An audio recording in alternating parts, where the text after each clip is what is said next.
Alléluia. Amen. Si nous regardons dans la vie quotidienne, notre vie de chaque jour, si un homme,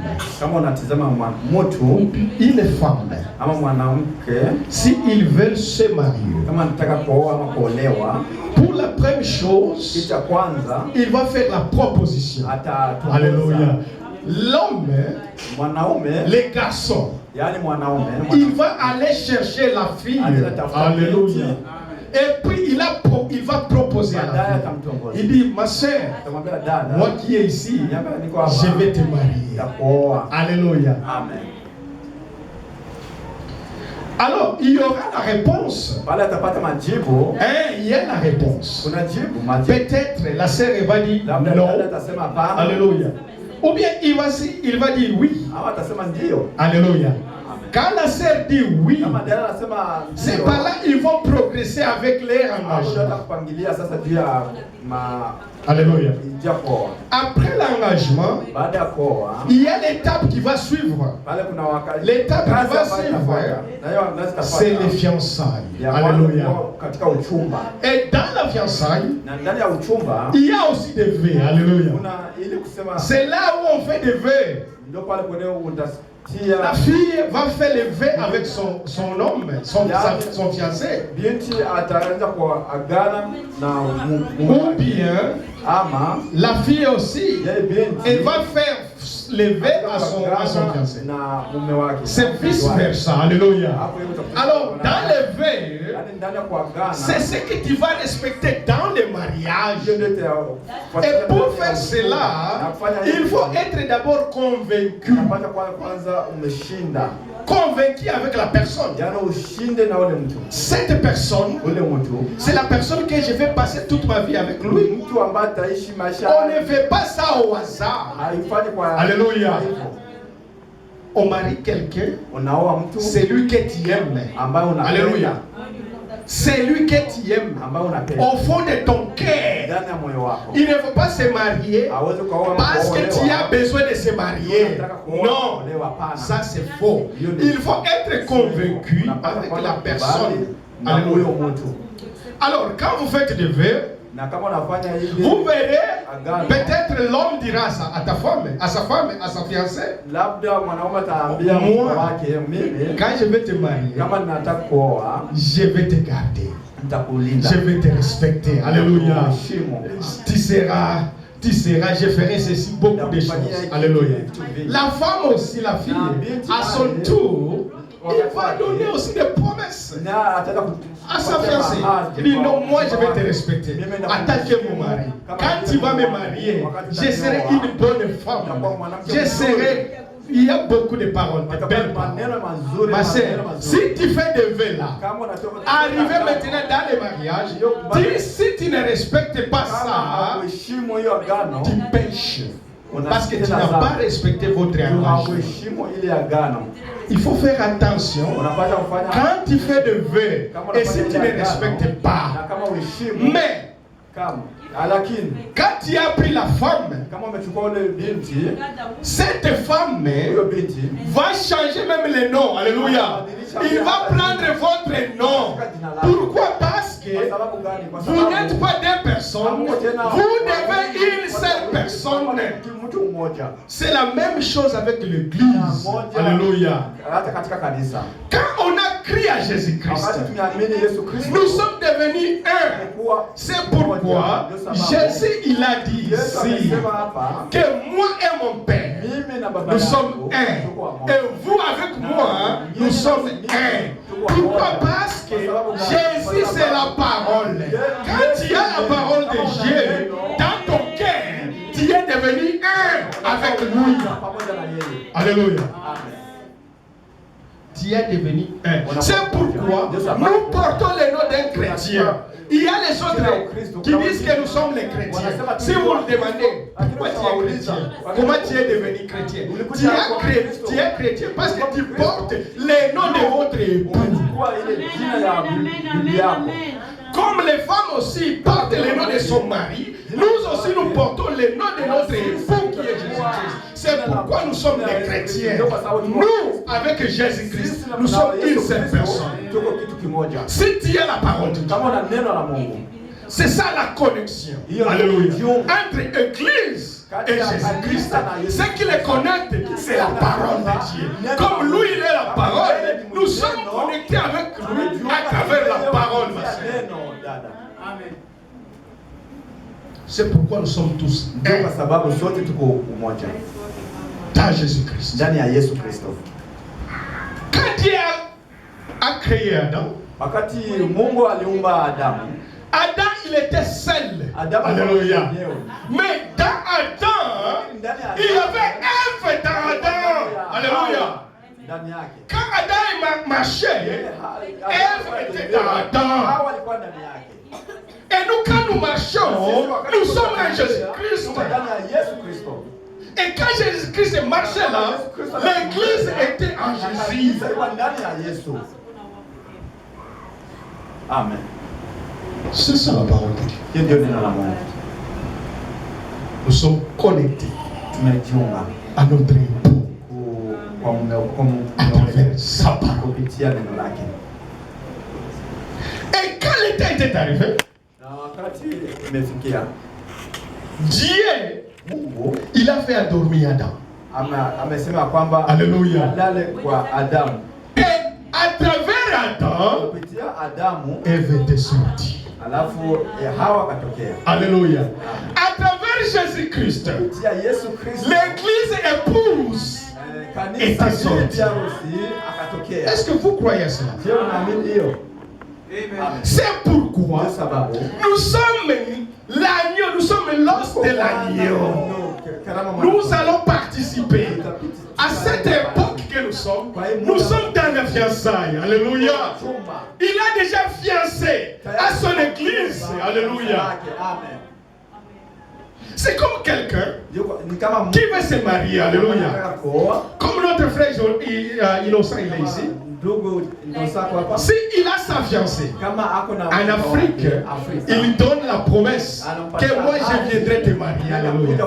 Même si la fille, elle était pite, impudique, kahaba, quand il va écouter seulement, il vient des États-Unis. Vous verrez que la fille va changer. Alléluia. Il va rompre toutes ses relations pour se tenir à son fiancé qui lui a dit je reviendrai. C'est la même chose avec nous, avec Jésus-Christ. Notre époux, alléluia. On était dans la vie bizarre. Mais il nous a donné la promesse. Alléluia. Il va revenir. C'est pourquoi il faut que nous nous préparons en conséquence. Ma sœur, l'os de l'agneau aura lié. Itafanyika. Amen. Aura lié. Et c'est lui qui va y participer. C'est la personne qui sera née sans tâche, ma sœur. Sans tâche, sans ride, ni doa. C'est celui qui va participer. Vous verrez, si quelqu'un veut se marier, si vous verrez la robe de mariage, la robe est tellement belle, alléluia, et propre, alléluia. On va garder cette robe jalousement. Que personne ne peut pas tâcher ça, alléluia. Amen. Et le marié, l'époux, il n'a pas le droit de voir cette robe jusqu'à le jour du mariage. C'est la même chose avec nous, Jésus, avec notre époux. Notre robe, nous les chrétiens, c'est le Saint-Esprit. Alléluia. Ma sœur, le Saint-Esprit, c'est ça votre robe. Tu n'auras pas l'accès si tu n'as pas ces robes-là.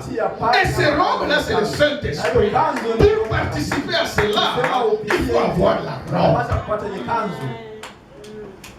C'est pourquoi on n'a pas le droit de les tâcher.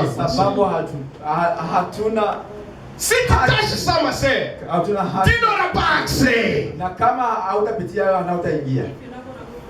Tu n'auras pas participer. Si tu tâches à votre erreur, il faut avoir robe pour participer au mariage.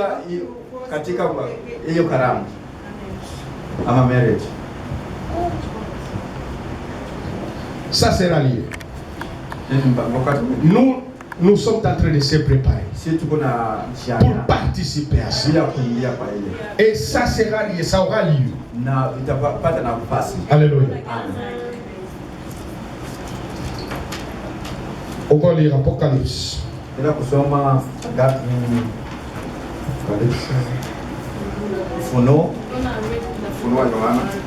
Apocalypse chapitre 11. Sura ya 11.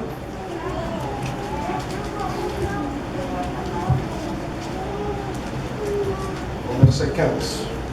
Sura 11 mstari wa 15.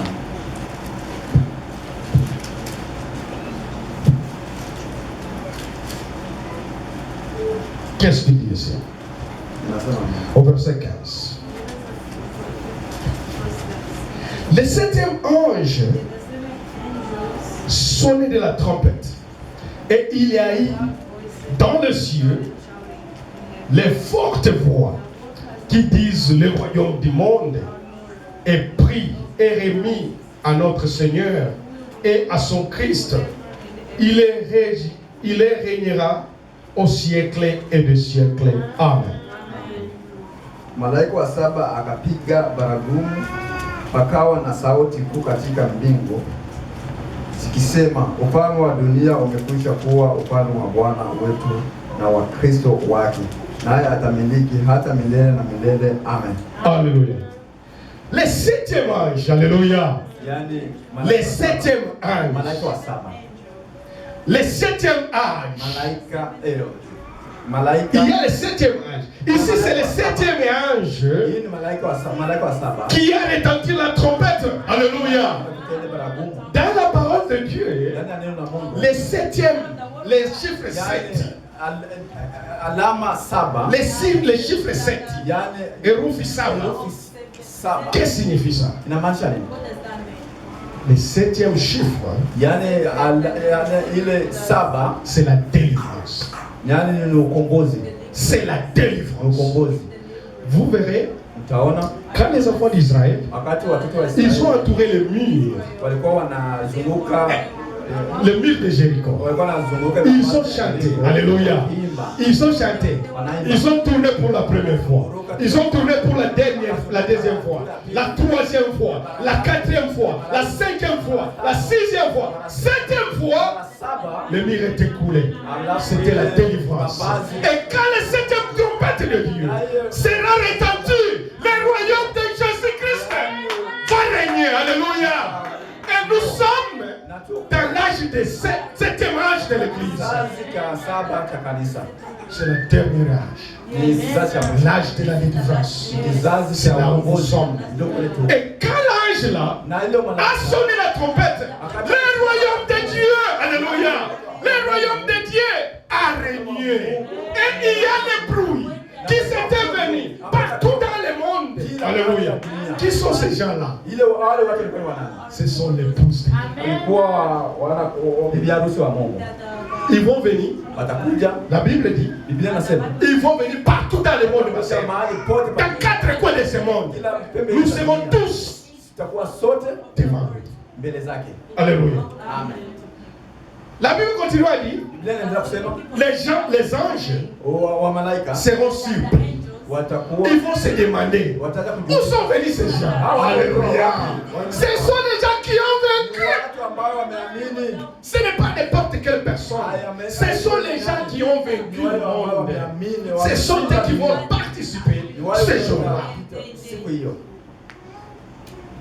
Ma soeur, les gens viendront en Asie, aux États-Unis, en Afrique, en Australie. Tous, nous serons racontés là. Amen. La nature de Dieu, dans sa gloire, ndani ya utukufu, ma sœur, tu ne peux pas les regarder. hauwezi kuitazama. La gloire de Dieu, personne ne peut pas fixer les yeux. Tu ne peux pas regarder. Même les anges des cieux, les anges, ils n'ont jamais péché. Les anges, ils sont tellement saints. Alléluia. Mais ils n'arrivent pas, ils ne parviennent pas à regarder la face de notre Seigneur Jésus-Christ dans la gloire. Qu'est-ce qu'ils font? Ils ont les ailes. Leurs ailes cachent leurs yeux. Alléluia. Pour qu'ils ne puissent pas voir la gloire de Dieu. Mais c'est qui va être là ce jour-là? Regardez notre Jésus dans sa gloire. Personne. Personne, ma sœur. Personne ne peut pas le regarder. Mais nous avons grâce. Ce jour-là, on va les poser même question. Et on va lui demander. C'est pourquoi nous sommes plus que les anges du ciel. Parce que les anges sont à notre service. Ils sont à notre service, les anges. Quand les anges ont péché contre Dieu, Dieu les a précipités. Il les a jetés dans les mondes. Alléluia. Mais quand l'homme a failli,